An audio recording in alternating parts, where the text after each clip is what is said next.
This story has always been at the back of my mind. I'm 23 now. Let me explain the house that we lived in. It was an upstairs downstairs. In the upstairs, there was one bedroom, long hallway to the bathroom, where I was. So I started a new job. I was 20 at the time. I was a trainee at a hairdresser's. I spent the whole day on my feet, making coffees, tea, and brushing up the hair on the floor. Doesn't seem like hard work, but the hairdressers were very busy because a bride was in with their bridesmaids trying out different hairstyles, so I had to stay a bit longer. I started at 9 and finished at 5, so after my shift, all I could think about was a nice warm bath. My legs were killing me. I lived with my boyfriend, who was out of town doing some jobs for his dad to help pay the rent. It was a fairly nice house. It belonged to his brother, who allowed us to move in. As soon as I got home, relaxed for a bit, then went upstairs, ran my bath, locked the door, and got in it. So at this point, I was drifting away in a very relaxing hot bath, but then I heard a noise on the stairs, and it startled me. I convinced myself I was being paranoid because I don't like being home alone, but then I heard it again. It was like someone was slowly sneaking up the stairs. I still lay in the bath, making sure the water didn't splash. While I was doing this, I listened, and I wasn't being paranoid. Someone was sneaking up the stairs, very slowly, step by step. I'm laying in the bath, terrified with tears running down my face. The noise had moved from the stairs to the hallway, and it was getting closer, closer until it stopped outside my bathroom door. I froze, no movement, and I even held my breath. I don't know how long this happened, but it felt like hours. I could hear breathing against the door, a light faint tap on the door. I stayed quiet and prayed that they didn't bust the door down. It must have lasted a few minutes, but it felt like forever. My fear was confirmed. Very loud feet were making their way back down the stairs, and my back door slammed open. I jumped out the bath, ran down the hall, and grabbed the phone, which we had in our bedroom, straight back to the bathroom and locked the door. I called the police. My skin was wrinkled from the water. I was shaking, crying on the phone to the operator. She told me to stay in the bathroom with the door locked until 2 police officers would come, and she would tell me when they were there. Dripping wet, with my back pressed against the bathroom door, shivering, I waited.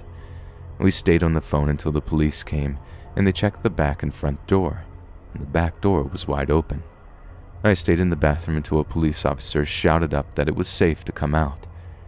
He shouted up, and I ran down the stairs like my life depended on it. The woman officer calmed me down while I told her what had happened. She asked me, could it have been my boyfriend or anyone I knew? The answer was no. His brother moved away, my family didn't live near me anymore, and my boyfriend was out of town. He was at his dad's helping with the job. Nothing was stolen, and everything was in place except the back door was hanging wide open.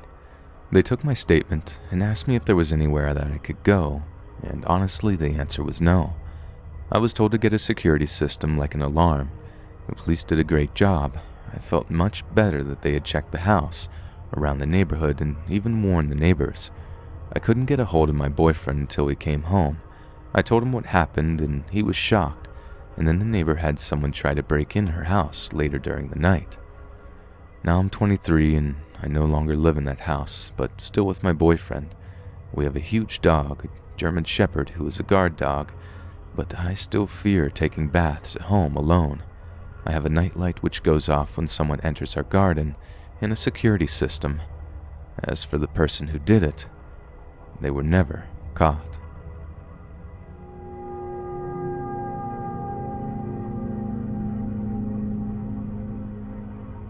So I first met this guy last month. I was having an anxiety attack because I was about to dance with my classmates for the morning exercises in the school stage, and my school principal saw me, and then she asked the guy to accompany me to the clinic, so he did.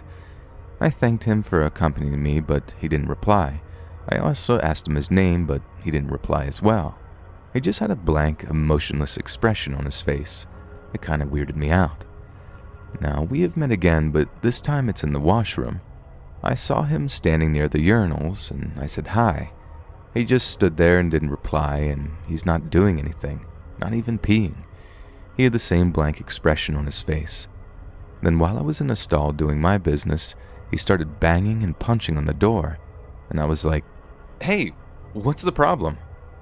So I just stopped doing my business, got out of the stall to confront him, and he was staring at me, and this time he was giving me the evil eye, and he was clenching his fist. So I simply ignored him because I'm 100% sure he was going to hurt me physically. When I got out of the washroom, I ran back to the classroom as fast as I could and let out a sigh of relief because he didn't follow me. I didn't tell my teacher because I was so scared and creeped out. Instead, I asked the school janitors if they knew who this guy was. They said they've never seen him before anywhere in the school campus, which I found was very weird because the guy was wearing a school uniform, but not an ID. In my school, we are always required to wear the ID. I have no idea who this creepy guy was that physically threatened me in the school toilet. Maybe he's just out of his mind.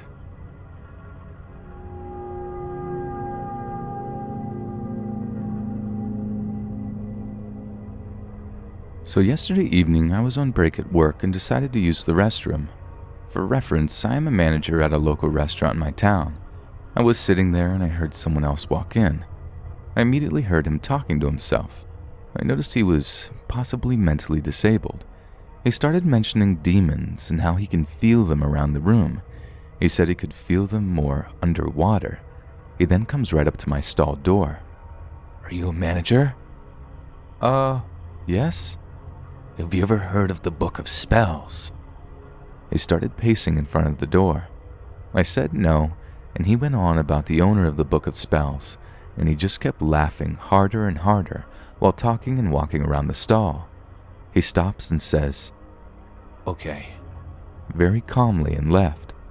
I immediately went back behind the counter and told the others. He left soon after. I have no idea what his plan was, and I hope I never find out what the Book of Spells is.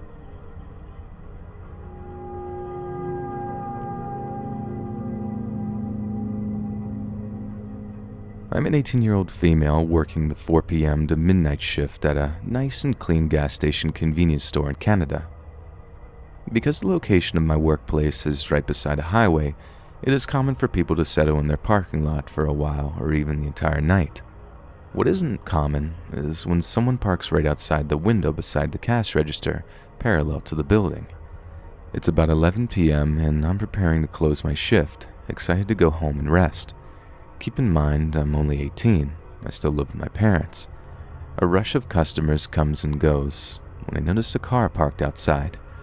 Right beside the cash register, there is a huge window in order for the workers to look out to see the customers at the pumps. Many people have parked there before, but none have ever parked parallel to the store, snuggled up to the curb. Whatever, I thought. Maybe the man or woman is just exhausted. 11:30 rolls around and the car is still parked there. I had to go outside to shut the oil shack, which happened to be right next to where the car was parked. As I closed the shack, I looked into the car to see the driver's seat reclined all the way back with a man laying back with a smirk on his face. I couldn't tell. I rushed inside and got behind the counter. Right as one of my regulars walked in, I pointed out the man in the car, joking that he was waiting for me. The regular seemed worried, telling me to call the cops. He said to stay safe, he had to go back to work. I decided against calling the cops because the guy could have easily just been resting after a long haul. At around 11:45, I decided to call my sister because the guy was still outside. He lived about 15 minutes away from my workplace, a perfect amount of time for her to get there in time for closing. I told her the lowdown, which she responded that she was leaving at that moment and would be there soon. 11:48, the guy gets out of the car. Oh crap. I'm closing in less than 10 minutes and now he decides he wants a snack. As I watch him, I notice he is walking around near the pumps, staring off into the sky, later to assume he was looking for the cameras. 11:50 and he walks into the store, not returning my greeting.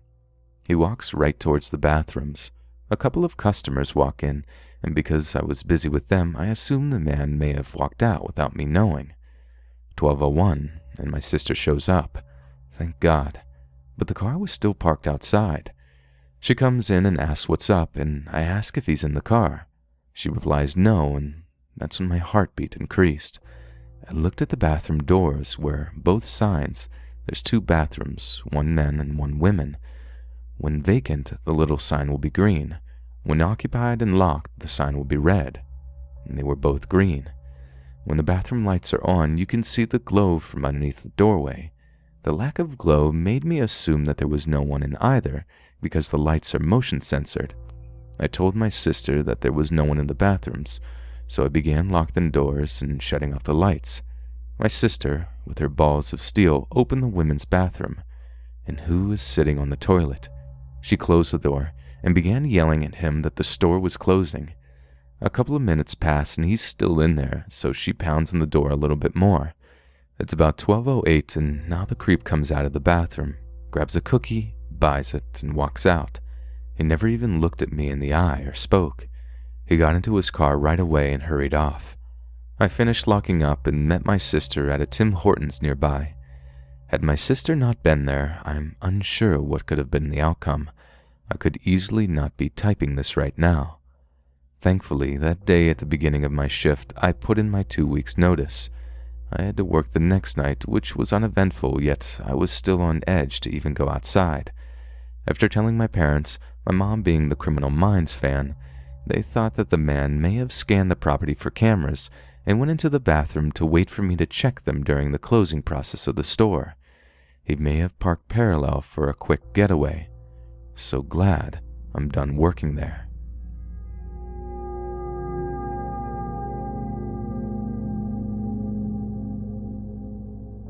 I live in a house compound, and one day me and my family were visiting a friend's house. After a couple of hours, my mom and my friend's mom asked us to go fetch something from my house.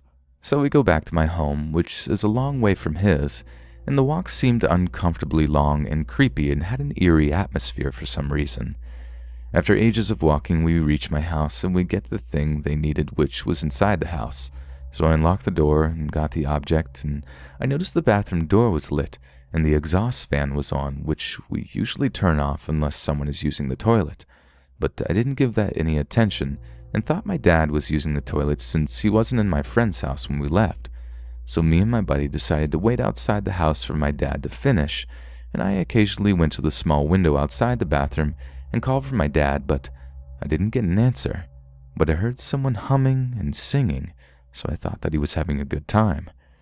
After a good half an hour passed, I started feeling uneasy and told my friend we had to leave because our parents are probably angry now. When we arrived at his house, we were shocked to see my dad sitting and talking to my friend's parents. We asked him, "Where were you?" And he said, "I didn't go anywhere. I just stayed here since we first came." This made me scared because my family had been here for 3 hours, and we just waited for my dad for 1 hour. I go ask my sister the same question and get the same response. Someone was surely in my bathroom. After the visit is done, we go back home just to find the front door, which I locked and unlocked, and the bathroom door was wide open. My family acted normally, but I was completely freaking out, and I couldn't get any sleep that night.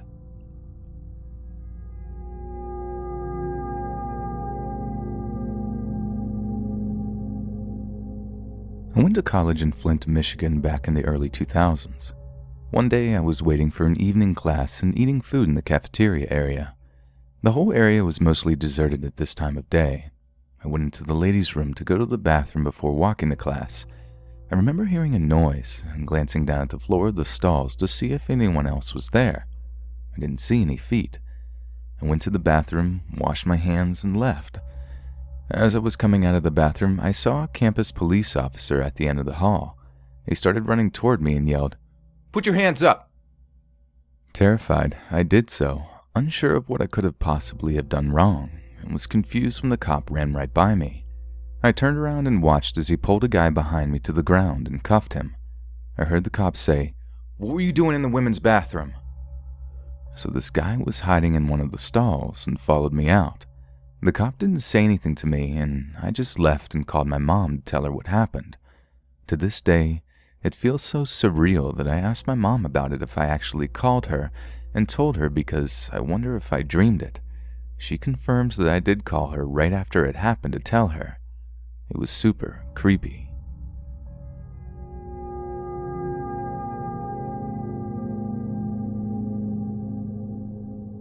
This just happened to me a few nights ago and I am still shaken up, so bear with me. I am a female bartender at a small cafe that doubles as a venue.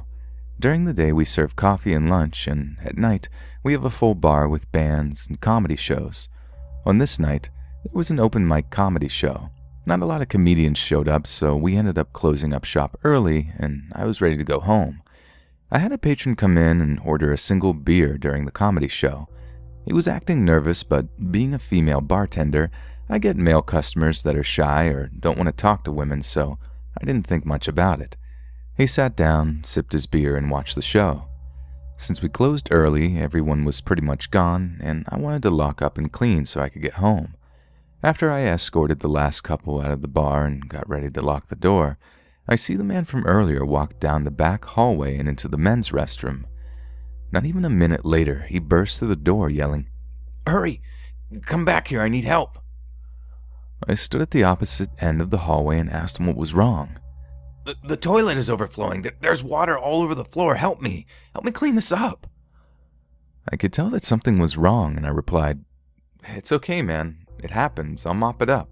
I'm just trying to close up right now." He continued to argue with me, trying to get me to come in the bathroom with him as I stood about 20 feet away down the hallway. Finally, he walks towards me very aggressively and tries to grab my arm. "You need to come back here now," he says. I immediately put my hands out in front of me so he can't come any closer, and I tell him he has to leave. He walks outside and I lock the door behind him. I check the bathroom and it is completely spotless. No water on the floor at all. I flush the toilet and urinal and they are both working fine. I start to get nervous and I take my large pocket knife and clip it to the waistband of my pants, just in case.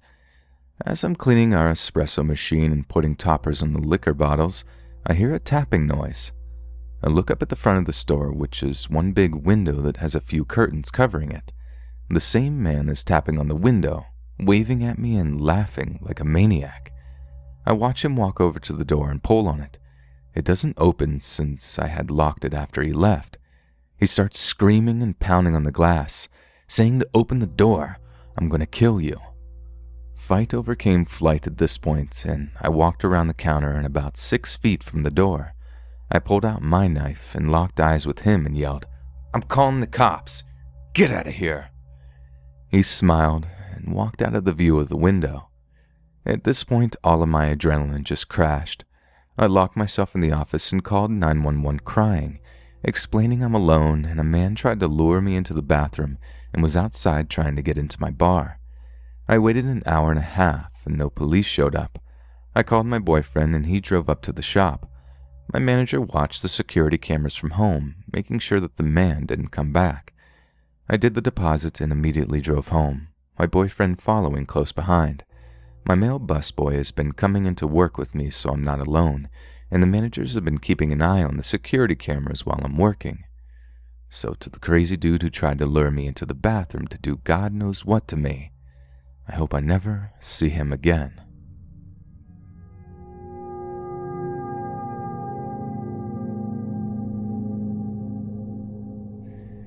This story takes place in late April of my freshman year of college. My school is situated in the western mountains of my state, and as the school year was coming to a close, I was focusing on packing up all of my belongings. At the time, I didn't have a place to park my car in my town, and my parents' house was 3.5 hours away on the other side of the state, so my only option to get home was the Greyhound. I had acquired quite a lot of crap during the school year, sorority gifts, clothes, blah blah blah, and decided to go home for the weekend to take some of it early so that on move-out day, the rest would easily fit on my mom's Honda Civic. The bus was usually a pretty sweet gig. With your student ID, it was $10 round trip, express, and I'd taken it a few times before, so I felt pretty comfortable.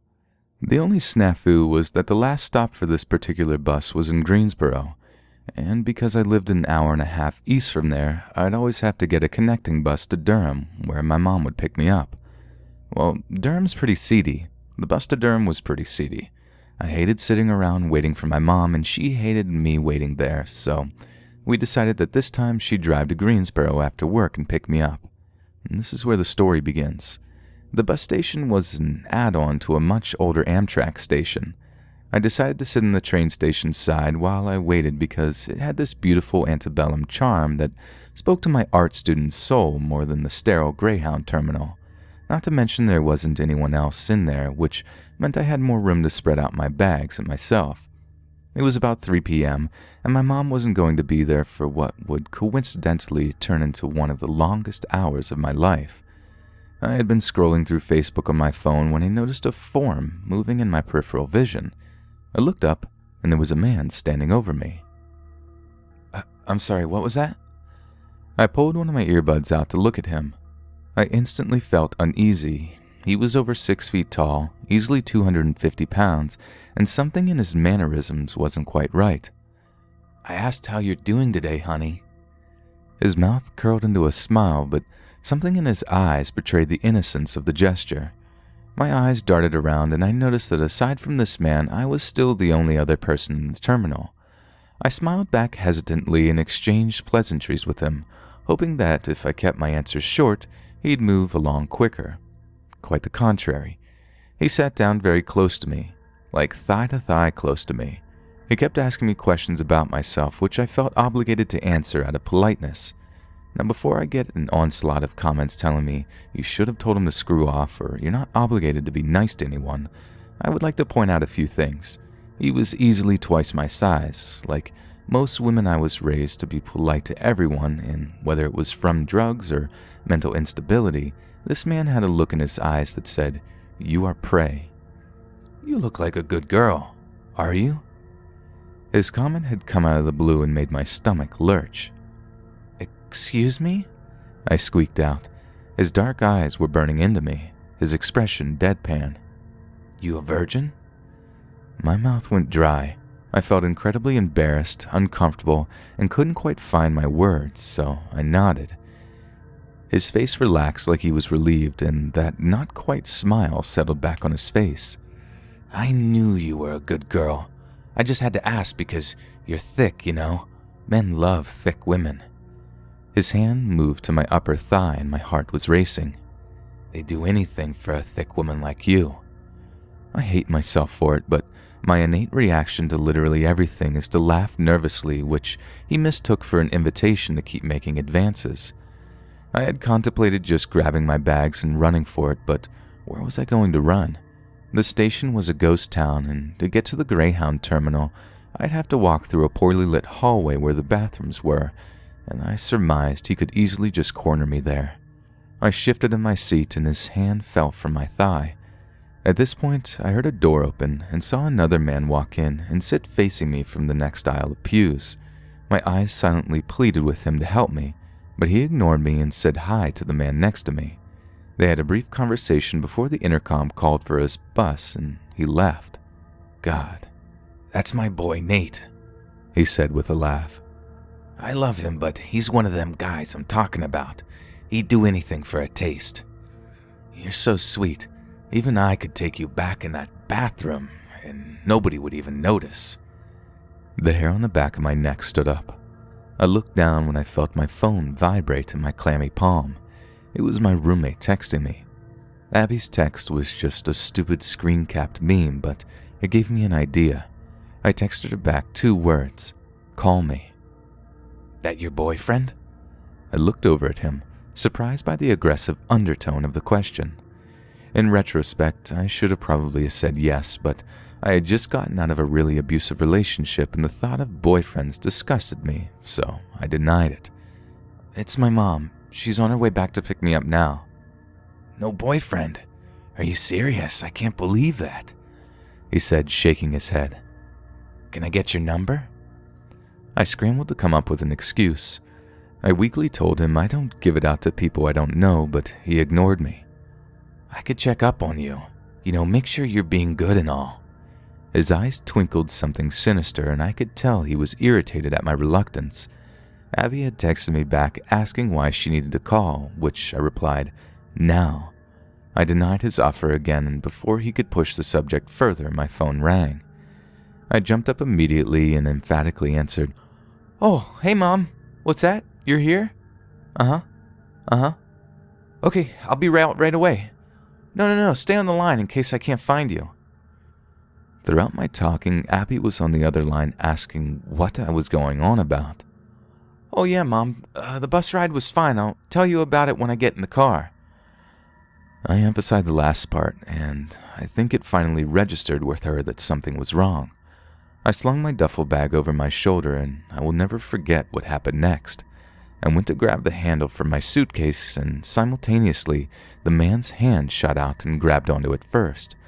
I let my eyes slowly travel from his hand up to his face and froze when our eyes locked. I have never seen so much animosity in my life. Slowly he smiled again, an unnatural, forced kind of smile, and said, "See you soon." I ripped the bag out of his hand and hightailed it out of there. I waited outside out of view of the train station and told Abby everything. My mom showed up shortly after, and I all but jumped inside the car. I tried to explain what had me so rattled, but she told me I was probably overthinking it, and that he was probably homeless and mentally ill and didn't know any better. Typical mom.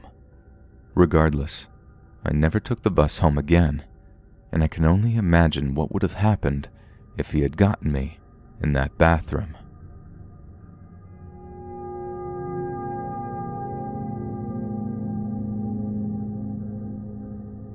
I'm a 15-year-old girl, and I really enjoy listening to these kinds of stories.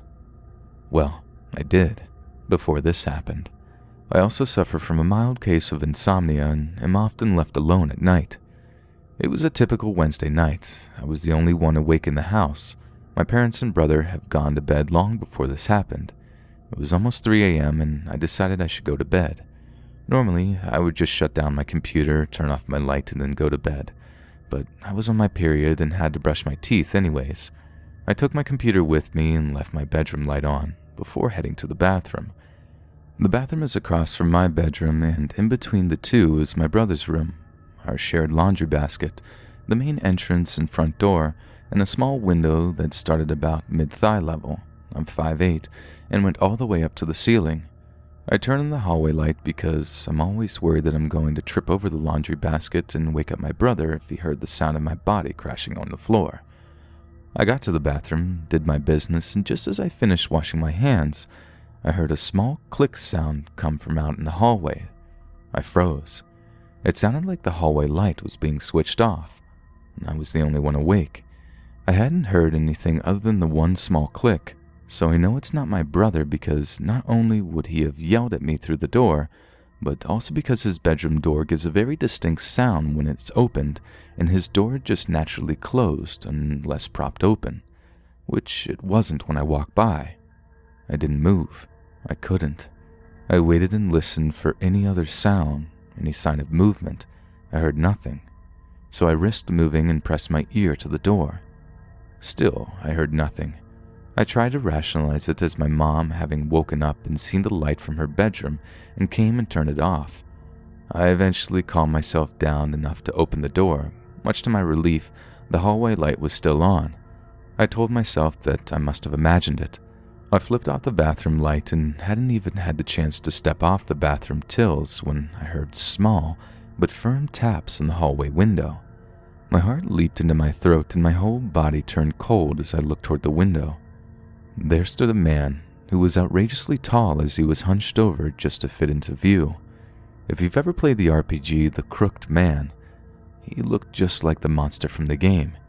He also had the most unsettling smile on his face that said, "I can get to you if I want." We stared at each other for a while. It felt like hours before he lifted his hand to his mouth and made the shh motion and then pointed to the front door. I chanced a small glance at it and the deadbolt was unlocked. That must have been the small click I heard. My dad always made sure the lock and deadbolt are secure before he goes to bed. My heart must have blocked my screams because I couldn't get any out. I was so scared. I looked back at the man. He laughed a laugh that sounded like a manly witch cackle and then left, triggering the motion sensor lights in the driveway. That's when I realized just how long he had been standing out there because it takes a very long time for them to turn off once they had been activated. I finally found my voice and screamed at the top of my lungs. I ran in my parents' room and they were staring at me with wide, confused, slightly angry eyes. I tried to tell them what happened, but I couldn't get anything out through my sobs. They must have put two and two together. My dad jumped up and ran off to my room, probably thinking that someone was in there, and my mom called the police. I don't know how long it took the police to get to my house, but it felt like an incredibly long time. I gave the police my statement. They hadn't found him yet, and it's been weeks. I have a large half-circle window in my room that can't be covered efficiently. I keep thinking that he's out there, watching me. My dad checks for me every night before bed, but he hasn't found anything yet. But I dread the day that he does.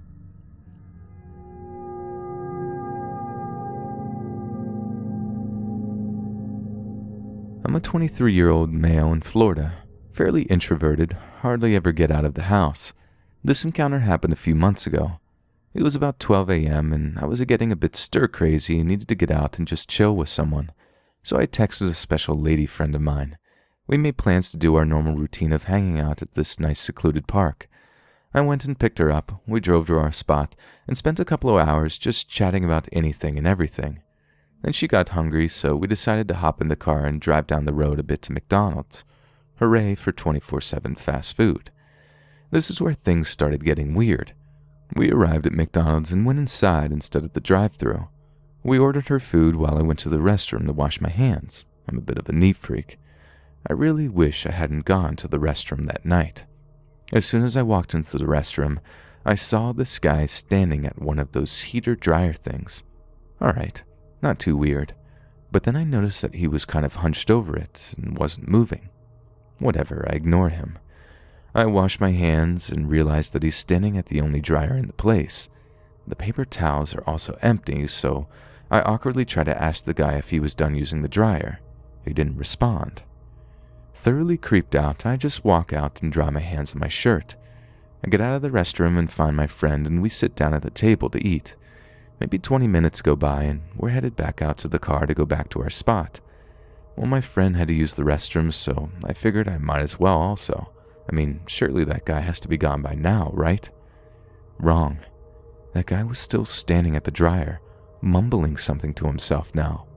I go into a stall and take a leak and can hear him hitting the button on the dryer over and over again. I wash my hands again and don't even attempt to get to the dryer. But then the guy moves as I'm trying to walk past him. He steps back right in my path and just looks at me. I notice he's around my age. He just stares at me and says, "Excuse me." Okay. I put my head down, quickly say, pardon me, and rush around him to get out of the bathroom. 30 seconds later, as I'm waiting for my friend to get out of the ladies' room, the guy walks out. He just sits down at the table near me and is just staring straight at me. My friend walks out and notices the creep just eyeballing me. She jokingly asks, "Make a new friend in there?" I just shake my head at her and try to lead her out to the car without making it obvious I'm wanting to run from the guy. Then he does the weirdest thing. He just starts cackling, like a madman. I mean, straight up Joker laugh. I'm thinking to myself, oh crap, crazy druggy dude is going to do something bad. Then he just stops suddenly, looks down at my feet and says, "Nice shoes. Osiris?" Osiris is a brand of shoe, by the way. I manage to utter, thanks, and quickly walk away out to the car. As my friend and I are getting into the car, we notice the guy staring at me from inside McDonald's, just straight eyeballing me, a death stare. Then he stands up and starts booking it towards us. He wasn't running, but he was like speed walking. He bursts through both doors of McDonald's and starts coming right at us, and now he looks angry. I pulled out of the parking lot so fast, it's a good thing the roads were empty. My friend and I went back to our spot and hung out some more. Every car that we saw in the distance, I kept freaking out, expecting it to be the weird guy following us. My friend just teased me about it the entire night, and still teases me about it to this day, about how I made friends with a creeper in the bathroom who liked my shoes. Hey friends, thanks for listening. If you got a story, be sure to submit them to my subreddit, r/LetsReadOfficial, and give and receive feedback from the community. Be sure to check out my Choose Your Own Path horror game on the iOS and Android App Store, and grab early access to all future narrations for just $1 a month on Patreon. Links in the bio. Thanks so much, friends, and I'll see you again soon.